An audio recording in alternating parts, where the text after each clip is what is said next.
if you're Malay, you're considered natural born Muslim, you know.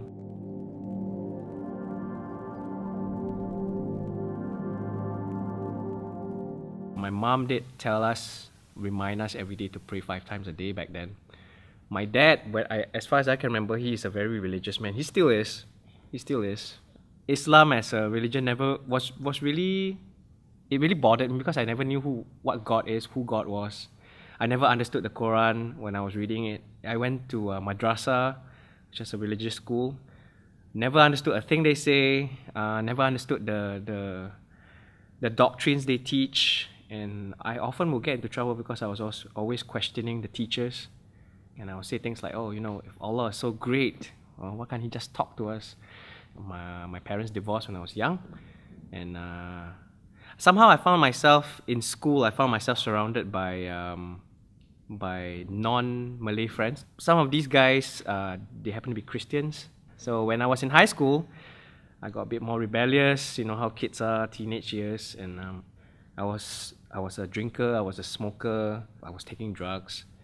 And I found myself in Scotland, of all places, on a very cold winter day, sitting on a park bench. I was spacing out. I had thoughts of suicide. About an hour later, this guy came and sat at the other end of the bench, and he was doing his reading, and he was just minding his own business. And he asked me, "Are you okay?" I think he's local, so...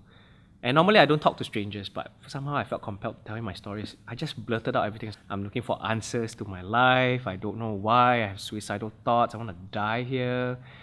About half an hour into the conversation, I realized that this guy is actually a pastor, and he was doing his quiet time.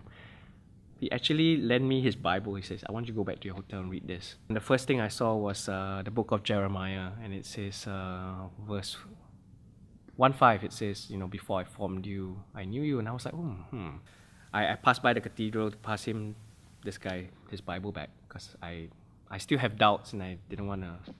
So I went in, and there was this other pastor that was there, and I said, one of your guys came and I spoke to me and lend me this, I want to return it back to him. And the pastor looked at me with a very funny look in his face. He said, "There's no such pastor here." I said, no. I said, "I've described him, you know, he was like this tall, yay high, and all that." And he said, "Young man, I've been a pastor here for a long time. There is no such pastor here." And I freaked out lah. I said, "Okay, you know what? I'm in my moment of panic." I said, "Okay, you know what? Just take this Bible." And I ran out, caught my bus back to the airport. The plane, I was thinking about a lot of things. I was thinking about that whole encounter, and I was thinking, did God just send somebody? One of my friends the friend that got saved, slowly, one by one, a few of them went to the church where I'm currently attending. And when I went over, finally, I realized that, hey, my current group leader, is somebody I've met 10 years before, and we reconnected, and I met a few friends from the same church. So I really knew that I was meant to come to this church. So that's how I came to the faith. There's a difference. I said, I met Jesus. It's a different story. You know, I found a closer relationship. I found a relationship with a God whom I can have a relationship with. But I've heard of other Malay Christians who got beaten up, who've got thrown out of the house, who've got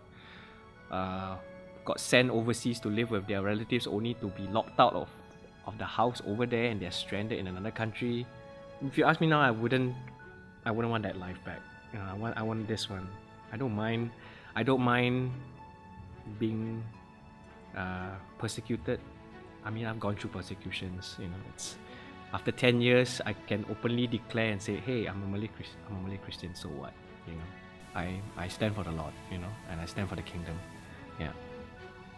What you can do when you pray is you really pray for God's covering, for strength. I think what you should do is you just pray for us, pray for the churches that, you know, give wisdom, send somebody to come and be the guy who really